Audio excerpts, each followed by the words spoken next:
Zlatan Ibrahimovic telah kembali ke Milan dan menandatangani kontrak 1 tahun dengan klub AC Milan. Memang saya kira bahwa bagi para supporter AC Milan masih ada keraguan dan tentunya juga penuh misteri soal kelanjutan karir Zlatan Ibrahimovic bersama AC Milan. Karena sebelumnya kan belum ada kepastian, meskipun memang sudah ada rencana dari manajemen AC Milan untuk kembali mengontrak Zlatan. Dan mengapa tidak? Mereka butuhkan Zlatan yang bisa merubah performa AC Milan musim lalu. Ia menjadi pemain kunci yang bisa merubah mental dari para pemain Milan lainnya yang sebagian besar mungkin baru saja merasakan atmosfer untuk bisa bersaing di papan atas Serie A.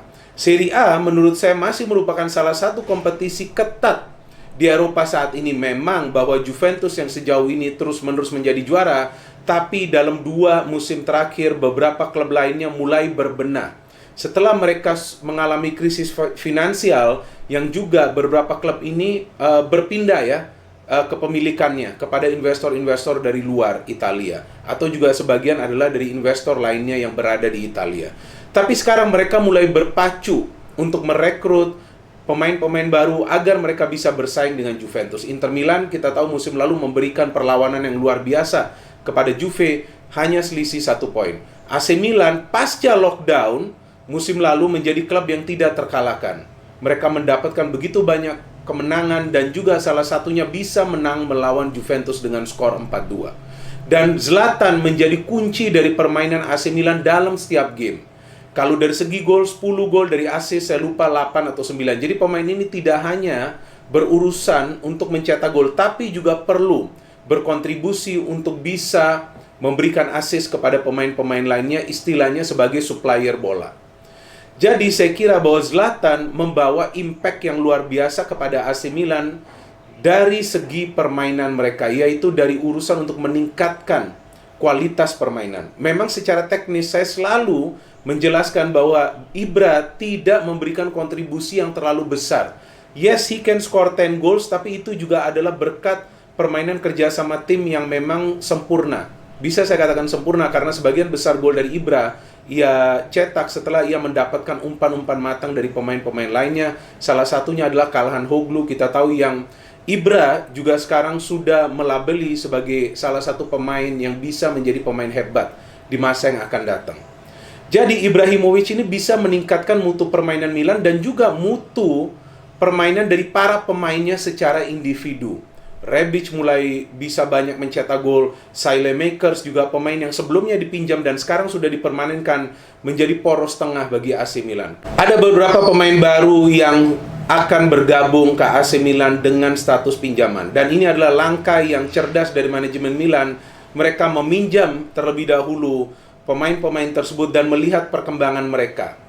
Yang pertama adalah Brahim Diaz, pemain yang akan dipinjam dari Real Madrid. Saya sebetulnya nih sebagai fans Madrid tidak rela bahwa Madrid meminjamkan lagi Brahim Diaz, karena pemain ini ketika saya melihat permainannya sebelum musim kompetisi La Liga berakhir musim lalu, saya menonton pertandingan Leganes melawan Real Madrid dan Brahim bermain luar biasa. Ia menempati posisi dari Asensio, ia masuk menggantikan Asensio, dan pemain ini memiliki skill, kecepatan, kemampuan berpikir yang cepat, dan juga kaki kiri yang luar biasa saya kira. Dan saya ini tidak membesar-besarkan permainan dari Brahim Diaz, tapi saya melihat pemain ini mirip loh permainannya seperti Lionel Messi. Posisinya juga sama. Dan ia juga seperti Lionel Messi sering melakukan cutting inside dan juga bisa melepaskan umpan atau juga berupaya untuk mencetak gol.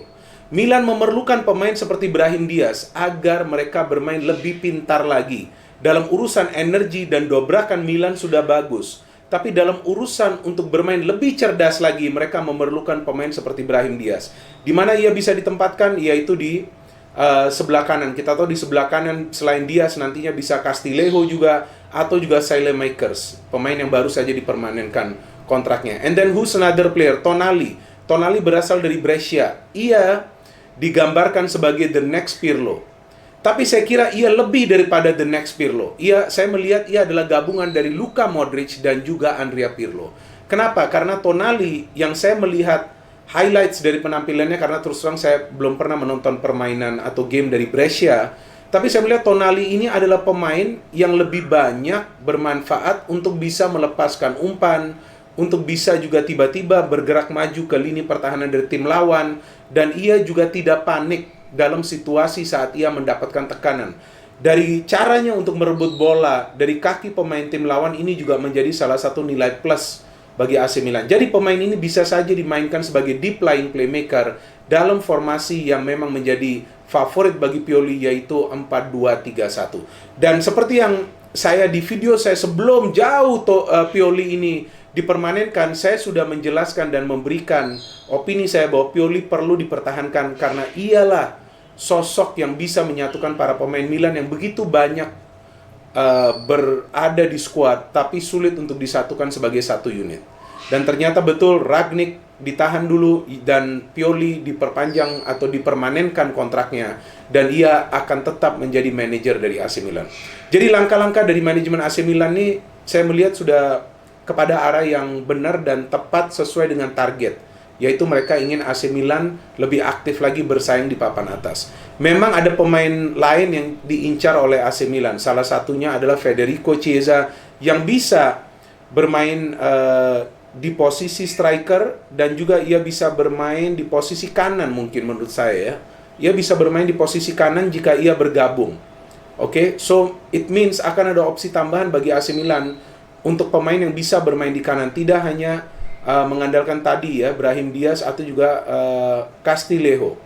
Tapi di kiri di sini juga sekarang mereka bisa saja memainkan Brahim Diaz yang memiliki kemampuan untuk mengolah bola dengan kaki kirinya, tapi di sana sudah ada posisi permanen dari Rebic. Ia pergerakannya aktif, ia juga bisa mencetak banyak gol. Jika Rebic berhalangan, maka sebetulnya Calhanoglu juga bisa bermain di kiri. Calhanoglu juga bisa bermain sebagai playmaker atau second striker di belakang striker tunggal, yakni yang biasa di sana adalah Zlatan atau mungkin juga Leao bisa dicoba. Jadi pemain-pemain baru yang direkrut oleh AC Milan ini adalah untuk memperkaya intelijensia dari cara bermain. Memang mereka selama ini bermain dengan energi tinggi, ya, dobrakan-dobrakan yang dilakukan oleh para pemain yang di depan ini sudah bagus. Tapi saya kira dari segi intelijensia untuk mengendalikan irama permainan itu mereka perlu lebih rapi lagi. Sehingga yang dipinjam dua pemain ini adalah dua pemain yang mengandalkan pikiran mereka untuk bisa merancang sebuah serangan. Dan juga kita tahu di belakang sekarang pada saat AC Milan juga sudah solid, tentu mereka akan lebih fokus dalam sistem penyerangan mereka. Pada saat memang pertahanan ini sudah aman, ada juga mantan pemain Madrid ya di sana ya, Hernandez. Seharusnya nih para supporter AC Milan harus berterima kasih nih kepada Madrid loh. Mereka telah berbesar hati memberikan Hernandez yang bisa saja tadinya dimainkan di sektor kiri pertahanan Madrid. Ya kan Marcelo sudah senior usianya.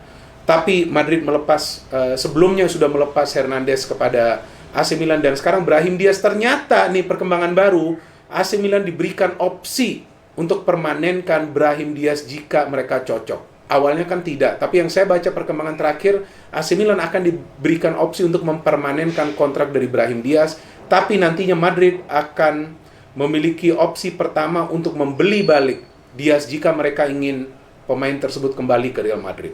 Jadi ini adalah sebuah planning dari manajemen Milan untuk membuat Milan bisa bersaing di papan atas dan mengancam kejayaan Juventus. Kita belum tahu nanti seperti apa kira-kira materi pemain dari AC Milan yang akan menjadi starter terus-menerus dengan dua pemain pinjaman yang baru masuk ini. Tentu pelatih Pioli ingin melihat dulu pada saat mereka latihan dan juga dalam try out. Rencananya ini malam ya, jika saya tidak salah nih, AC Milan akan bertanding friendly match melawan Novara jika saya tidak salah.